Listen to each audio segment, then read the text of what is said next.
Gracias.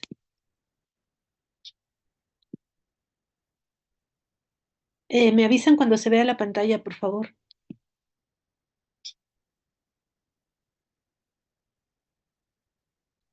Ya se ve, Doc. Ok, bueno, muy bien. Buenas tardes a todos. Vamos a continuar con la clase. Eh, Ayer habíamos iniciado con un poco de hemoptisis. No recuerdo si vimos esto. Nos quedamos en el algoritmo del paciente con disnea y después hemoptisis. Vamos a continuar con esta parte de la hemoptisis. La hemoptisis es la expulsión de sangre que proviene de la vía aérea inferior. Es importante que reconozcan que el dato de que proviene de la vía aérea inferior es lo que determina que sea hemoptisis y que sus síntomas o datos que lo acompañan pueden ser la tos. Cuando hablamos de hemoptisis es importante considerar la diferencia entre hemoptisis y hematemesis. La hematemesis se refiere al sangrado que viene del tubo digestivo.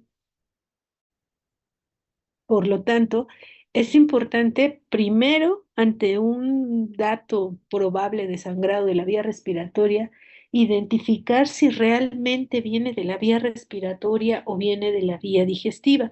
¿Por qué es importante identificarlo? Porque es común que podamos confundirlo, ya que la vía de salida final puede ser por la nariz y por la boca. Cuando un paciente vomita o tiene vómito de sangre, a veces es la cantidad tan alta que lo expulsa por la boca e incluso por la nariz. Lo mismo va a suceder con el sangrado que venga de la vía respiratoria. Va a salir a través de la boca y de la nariz. Sin embargo, existen algunas características que lo van a hacer eh, que podamos diferenciarlo. Por ejemplo, los datos pródromos. Es decir, el dato que antecede a que ocurra o a que se presente el sangrado. En, en el caso del sangrado de la vía digestiva, el dato pródromo es la náusea y a continuación el paciente tiene hematemesis. En cuanto a la hemoptisis, el dato que es pródromo es la tos. El paciente inicia con tos y a continuación presenta hemoptisis. La hemoptisis es potencialmente grave, sí, porque el paciente puede tener un sangrado masivo, tener volúmenes de sangrado mayores a 200 mililitros por cada evento y hasta 600 mililitros por día o más, lo que le puede provocar que tenga un choque hipovolémico, por ejemplo, y que requiera de algún procedimiento terapéutico de urgencia. Entonces, ¿cómo identifico la sangre que viene de la vía respiratoria? Bueno, primero por las manifestaciones. ¿Cuál es el antecedente? ¿Cuál es el dato pródromo? La tos. A continuación, el paciente va a referir que expulsa sangre y esta sangre tiene un color característico. Es un color rojo brillante o rutilante, que a diferencia del sangrado de la vía digestiva es un sangrado oscuro. Además, el sangrado de la vía respiratoria puede presentar burbujas por la presencia de los gases y el sangrado de la vía digestiva puede presentar algunos fragmentos de alimento. El pH es ácido en el sangrado digestivo y es alcalino en el sangrado de la vía respiratoria. Estos son algunos datos que nosotros podemos tener presentes si llega a ocurrir el sangrado. Ahora bien, ¿cómo vamos a abordar a un paciente que tenga hemoptisis? Bueno, es importante el interrogatorio. Siempre va a ser importante tratar de obtener información la mayor cantidad posible para poder formarnos una opinión y hacer la exploración física, inspeccionar al paciente, palpar, percutir, auscultar, etcétera. Entonces, si el paciente llega con sangrado y pareciera que el sangrado viene de la vía respiratoria alta o de la vía digestiva, será importante, uno, hacer una evaluación de la vía respiratoria alta, interconsultar a un otorrino o bien una evaluación gastrointestinal. ¿Por qué? Porque recuerden que la hemoptisis ¿No?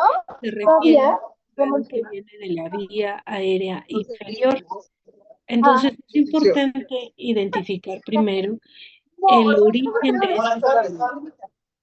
Ah, ¿tienen blanco, alguna blanca, ¿me pregunta? entiendes? La parte blanca. No, no sé. Ah, pues, gracias. Por ahí tienen un micrófono abierto, si lo pueden cerrar, por favor. Em, Ahora bien, si parece que el sangrado viene de la vía aérea baja, lo que correspondería a una hemoptisis, tendríamos que solicitarle al paciente, entre otras cosas, una placa de tórax.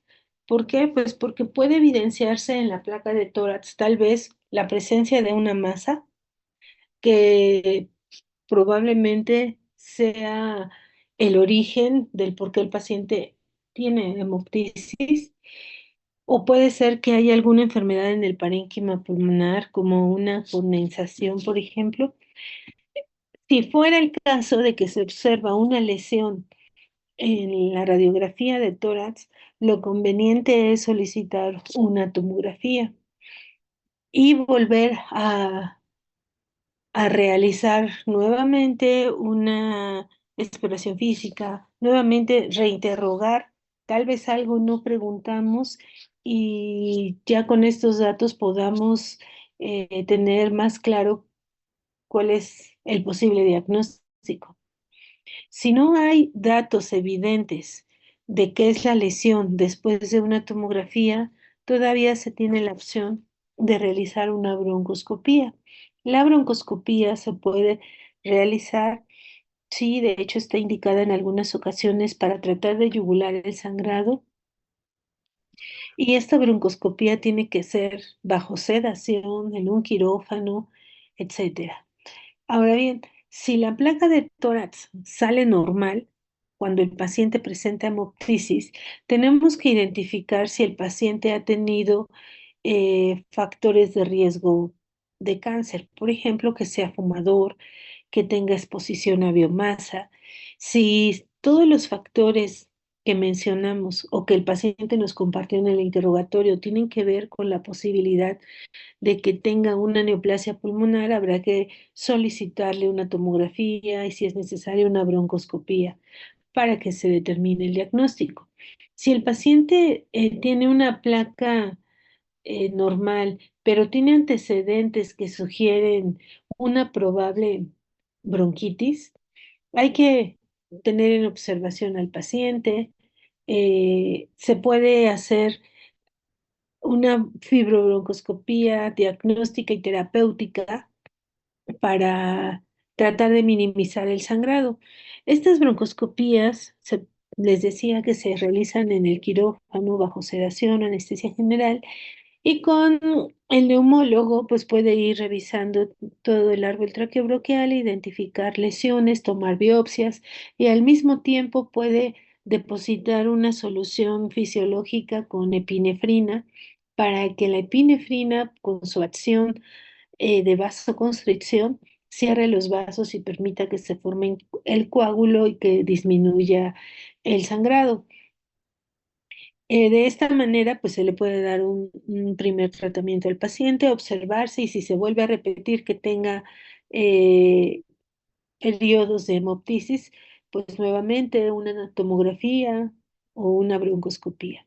En el caso de que la placa de tórax sea normal y el paciente no tiene riesgo de o antecedentes como factores de riesgo para cáncer, tampoco bronquitis, pues básicamente es observación y de acuerdo a la evolución del paciente habrá que considerar una broncoscopía o una tomografía. Definitivamente estos pacientes no se tratan de manera ambulatoria. Cuando es el sangrado de la vía aérea inferior, una hemoptisis verdadera, hay que estudiarlo y hay que determinar qué es el origen, porque la cantidad de hemorragia que pueda tener es variable e incluso puede ser masiva y generar un choque hipovolémico. Anteriormente, el origen más frecuente de las hemoptisis pues era la tuberculosis, debido a que se hacían cavernas en el parénquima pulmonar y había ruptura de tejido, no solamente de tejidos, sino también de vasos capilares. Ahora bien, el abordaje de la hemoptisis no masiva, según la guía de la práctica clínica, se debe de realizar una historia completa del paciente. Si en la historia hay factores de riesgo positivos, hay que solicitarle pruebas de laboratorio, estudios de gabinete, biometría hemática, pruebas de coagulación, placa de tórax, una posterior anterior, una lateral, y hay que enviarlo a neumología, ¿sí? No se pueden quedar con este paciente. Si durante el interrogatorio ustedes no encuentran ningún dato sugerente de una enfermedad más compleja, se puede también identificar si se trata de una hematemesis o tal vez fue el sangrado de vía aérea superior y no de vía aérea inferior, no sé, una epistaxis, una intervención dental, algún factor que haya hecho que se presentara un sangrado, pero que fuera de vía aérea superior. Y bueno, es importante siempre, si tenemos la duda, consultar, interconsultar con otros médicos especialistas, como el médico internista o, dependiendo de las lesiones que pueda presentar el paciente, un otorrinolaringólogo, por ejemplo. Ahora bien, en la hemoptisis tenemos que identificar si hay factores, comentábamos, de riesgo para el paciente. Asimismo, si tiene comorbilidades eh, que nos puedan orientar al origen o a comprender por qué el paciente tiene hemoptisis, ¿sí? Si durante la evaluación identificamos un diagnóstico concreto, pues se le da tratamiento etiológico y el paciente mejora. Son las Y galletas. durante la No sé, evaluación cargador. Ah, no sé. existen enfermedades, pero no tenemos la certeza de que puedan ser, hay que solicitar estudios para verificar la presencia o para descartar. Aquí Si el cargamos paciente tiene este. algún problema ventricular, Bueno, pero no prende. tromboembolia pulmonar, por ejemplo, Bueno, ya prendí. hay que Pero realizar está puesto en la pruebas estufa. No me específicas acuerdo. para determinar o Para que se confirmar si tiene este tipo de afecciones. Ahora bien, durante los estudios o pruebas podemos encontrar que el paciente se encuentre normal o bien que sí tenga una afección, una lesión como una neoplasia, un proceso infeccioso, etcétera. Si el paciente tiene una placa de tórax o una tomografía normal o anormal, habrá que valorar el riesgo que tiene. Si es un riesgo bajo, alto, moderado, para tomar la decisión de solicitar una broncoscopía, tomar biopsias, vigilarlo, etcétera. ¿Sí? Eh, Vamos a hablar un poquito de las causas de la hemoptisis. Estas pueden ser variables. El cáncer broncogénico puede manifestarse con hemoptisis, así como la bronquitis crónica, la tuberculosis pulmonar, las bronquiectasias, la neumonía, la tromboembolia pulmonar, el absceso hepático abierto a los bronquios y las valvulopatías, como la estenosis mitral, pueden ser causas de hemoptisis. De acuerdo al origen traqueobronquial, puede ocurrir que haya una neoplasia o que haya una neoplasia, es decir, un tumor primario, o bien que sean metástasis de algún otro tipo de tumor a distancia. Las bronquitis aguda o crónica también pueden generar hemoptisis y el sangrado tiene un origen a nivel traqueobronquial, así como la bronquiectasia, la broncolitiasis, el traumatismo de las vías respiratorias y los cuerpos extraños. Es importante identificar el origen porque el sangrado proviene de las arterias bronquiales y las arterias bronquiales provienen de la aorta torácica. Entonces verán que es una, son vasos con una irrigación pues muy importante. Las causas de hemoptisis. en el parénquima pulmonar. Puede ser que haya un absceso, que el paciente curse con neumonía, tuberculosis, que tenga micosis, síndrome de Goodpasture, enfermedades autoinmunes y de la colágena, granulomatosis de Wegener, neumonitis lúpica o que tenga una contusión pulmonar. Cuando el origen es primario vascular, se refiere a que hay malformaciones arteriovenosas, puede haber un embolismo pulmonar, la hipertensión venosa pulmonar, producida sobre todo por las valvulopatías, la estenosis de la válvula mitral, o bien que haya ruptura de alguna arteria pulmonar, ya sea por algún procedimiento invasivo de mínima invasión, que tenga que colocar un catéter central o un globo o un balón de contrapulsación. Otras causas pueden ser la endometriosis pulmonar o que el paciente tenga una coagulopatía sistémica, así como la ingesta de anticoagulantes o antiagregantes o trombolíticos. Por eso es importante el interrogatorio, saber qué fármacos está tomando el paciente e identificar si tiene que ver con esto. Cuando la hemorragia se torna masiva, es importante pues asegurar la vía aérea, estabilizar al paciente, detener el sangrado. Esto parece así muy simple, sin embargo, pues asegurar la vía aérea es algo muy complejo. Hay que intubarlo. Y si la vía aérea está sangrando, va a ser difícil la visualización de la epiglotis, de la glotis. Por eso es importante que alguien con más experiencia en el abordaje de la vía aérea, en caso de una hemoptisis masiva, sea la persona que intube al paciente. Estabilizarlo, pues obviamente eh, reponer las pérdidas hemáticas con soluciones o con sangre. Y pues algo terapéutico es detener el sangrado propiamente y esto se va a hacer a través de una broncoscopía, que puede ser flexible, la mayoría de los casos ya es así, eh, para detener el sangrado y tratar la causa directa que está ocasionando esta hemoptisis. Si es una infección pulmonar, pues hay que dar un tratamiento etiológico con antibiótico. Si se detiene el sangrado, se trata de detener con la broncoscopía, pero hay que tratar la causa de manera etiológica. Si es tuberculosis, pues darle antifímicos. Si es un absceso, pues fármacos gram positivos, gram negativos o anaerobios, etcétera.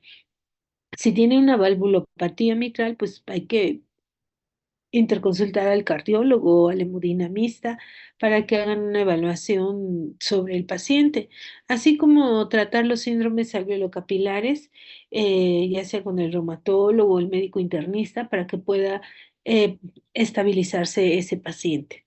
Ahora bien, en cuanto al dolor torácico, generalmente el dolor es extrapulmonar porque recuerden que en el tórax hay muchas estructuras. ¿Y qué es lo que nos puede doler en la caja torácica? Pues puede doler la piel, los músculos, los cartílagos, la estructura ósea como las costillas, clavículas, la columna vertebral. También tenemos la pleura parietal, que es la que puede percibir el dolor. Eh, Existen ahí otras estructuras propiamente dentro del tórax, como son aparte de los pulmones, el corazón, el mediastino, los grandes vasos, el árbol traqueobronquial y sus correlaciones hacia el lado derecho con el hígado, la vesícula, hacia el centro con el páncreas, el estómago, el vaso, etcétera. Y todos estos órganos pueden manifestar dolor hacia la caja torácica. Entonces, primero es importante determinar o confirmar si el origen es pulmonar o extrapulmonar, ¿sí? En este cuadro podemos ver algunas características del dolor de acuerdo a la afección, en dónde se va a expresar y con qué se exacerba. Por ejemplo, cuando se trata de una pleuritis aguda, el dolor va a ser brusco e intenso como una punzada. Y la región que va a referir el paciente, pues es toda la zona mamaria, submamaria del lado afectado. ¿Con qué se va a exacerbar este dolor? Si el paciente le pedimos que inspire profundo o que tosa, va a tener una mayor intensidad de dolor. En la pleura mediastínica, este dolor es conocido como una punzada o dolor en punta de costado. Generalmente las molestias se van a percibir de manera retroesternal y se puede irradiar hacia el cuello. Eh, en este caso, no aumentan con la inspiración profunda ni los movimientos de la respiración. En cuanto a la pleuritis diafragmática, el dolor es agudo y se va a encontrar en la región límite tóraco-abdominal. Puede tener irradiación al cuello y al hombro ipsilateral o bilateral, según sea el caso. ¿Cuándo se va a exacerbar el dolor? Pues cuando el paciente inspire profundo y tosa. Las pleuritis residuales con adherencia son molestias sordas, gravativas. La localización puede estar fija en algún sitio de todo el tórax y la mayoría pues, va a aumentar el dolor con los movimientos respiratorios profundos. En el caso del neumotórax espontáneo, el paciente va a percibir una sensación como de pesadez del lado donde tiene el neumotórax. El dolor es pleural y se va a irradiar hacia el cuello y al hombro. Y la molestia es constante, no tiene episodios de remisión. Sí puede exacerbarse, pero se caracteriza por ser un dolor de tipo constante. En cuanto a la neumonía, es un dolor agudo, también es punzante. Eh, la mayoría de las veces se puede identificar hacia la parte central del tórax en el adulto y en el niño en la mitad del abdomen. Aumenta cuando la zona neumónica va creciendo, porque puede ser un foco neumónico, puede ser que abarque un segmento, puede ser que abarque a un lóbulo, pero cuando la zona está creciendo y en el momento en que alcanza la pleura parietal es cuando se va a presentar el dolor, ¿sí? Porque recuerden que la pleura visceral no duele, duele la pleura parietal. Cuando hay una atelectasia, generalmente el dolor puede mostrarse agudo a moderado y es constante también, ¿sí? En el caso del cáncer de pulmón, el dolor se va a presentar de manera muy rápida, agudo y va a ser insidioso y permanente, va a tener irradiación hacia el hombro, la cara interna del brazo y lo mismo, cuando el tumor crece y alcanza la pleura parietal, es lo que va a exacerbar este dolor. En la embolia pulmonar, el dolor va a ser súbito e intenso. La mayoría de las veces el paciente lo refiere hacia la cara anterior del tórax y la parte posterior. Siente una opresión y es constante. En todos los procesos que hay en el mediastino, el dolor es intenso, está fijo en la parte retroesternal o también interescapular y puede asociarse para el aumento o la exacerbación, cuando el paciente hace movimientos como esfuerzo para toser, estornudar y respirar.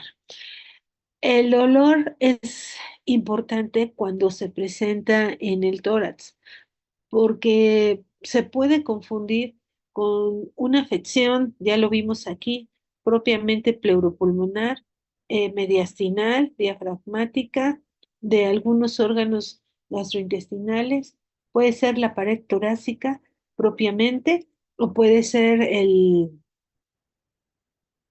alguna otra zona que esté cercana. A ver, déjenme ver.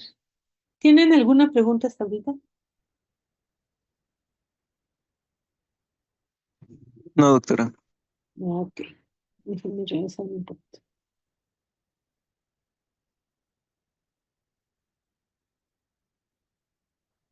Todavía tenemos unos minutos. Es que necesito otra presentación, pero antes de irnos a otra presentación, vamos a comentar este caso. Es un paciente masculino de 67 años de edad, con diagnóstico de EPOC desde hace 10 años. Persiste con el hábito tabáquico, más o menos una cajetilla diaria. Tiene tos crónica desde hace 15 años, de predominio matutino. Actualmente con expectoración abundante mucoide, blanquecina, no fétida. Sin embargo, desde hace 5 días se inició con ataque al estado general, aumento de la expectoración, la cual cambió a color amarillento. El día de hoy se acompaña con sangre, por lo que acude a consulta. Bueno, esta es una pregunta para ustedes. ¿Cuántos datos respiratorios tiene este paciente? ¿Signos o síntomas? ¿Alguien que quiera comentarlos?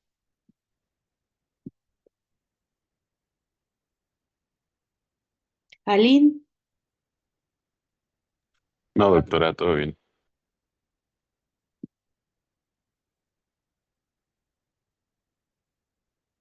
Nadia, ¿puedes decirnos cuántos síntomas hay en este caso?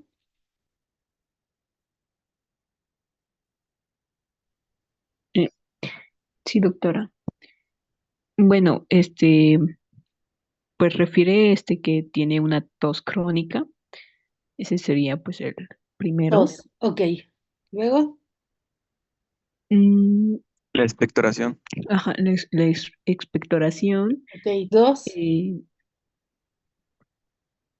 y pues en este caso también ya sería la parte de, bueno, de lo que es la sangre, aunque no sé si esto es parte ya de, bueno, sería lo que estamos viendo como una hemoptisis o es parte de lo que es la expectoración. ok. Entonces, vean, eh, el paciente tiene tos, es un dato respiratorio. Tiene expectoración, es otro dato respiratorio. Y además tiene probablemente hemoptisis, ¿no? Son tres datos a los cuales hay que hacerles semiología. Nadia, ¿este paciente tiene un problema agudo o crónico? ¿Cómo lo calificarías?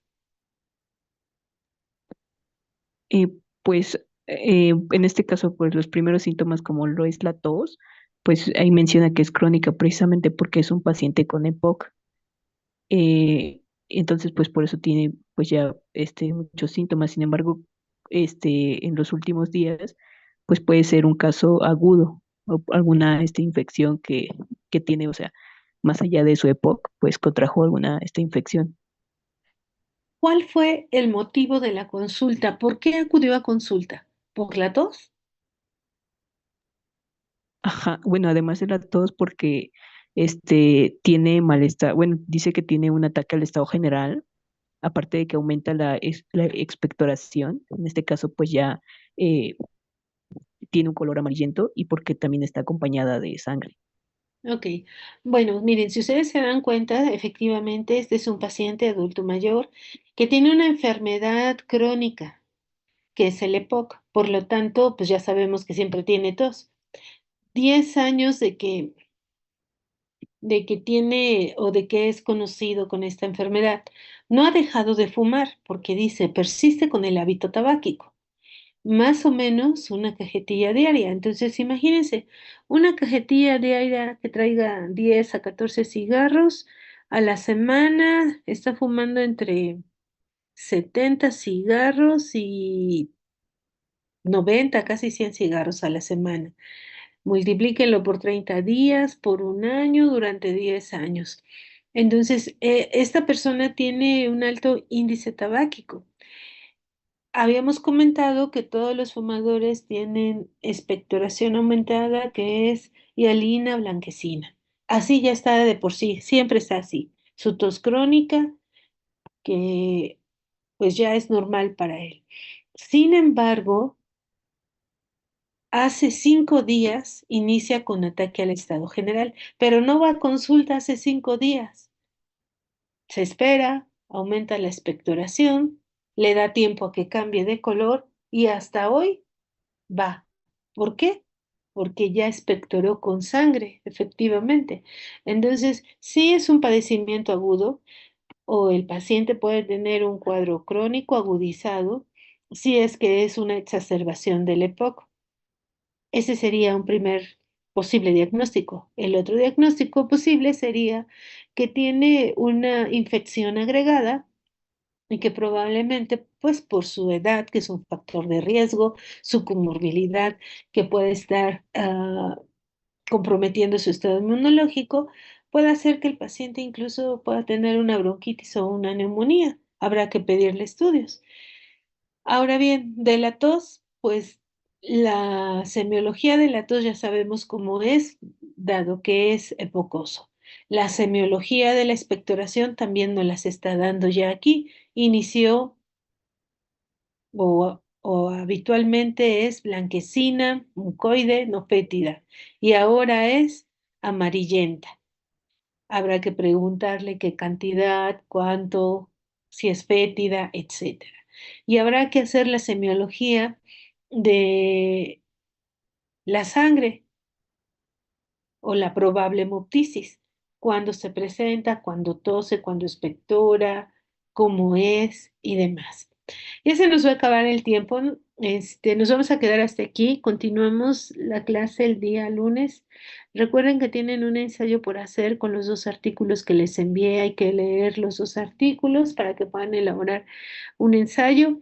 Y vamos a continuar con dolor torácico y posteriormente sibilancias. Pero nos vemos el día lunes en el aula. ¿Tienen alguna duda, alguna pregunta?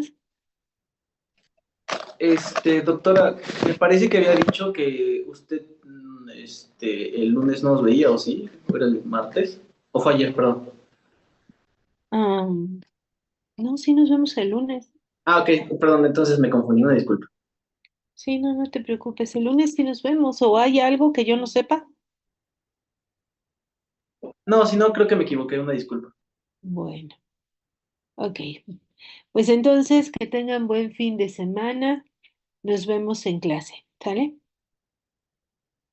Igualmente, bonito fin. Igualmente, Gracias, gracias, doctora. doctora. Igualmente. Bye. Igualmente, doctora, gracias.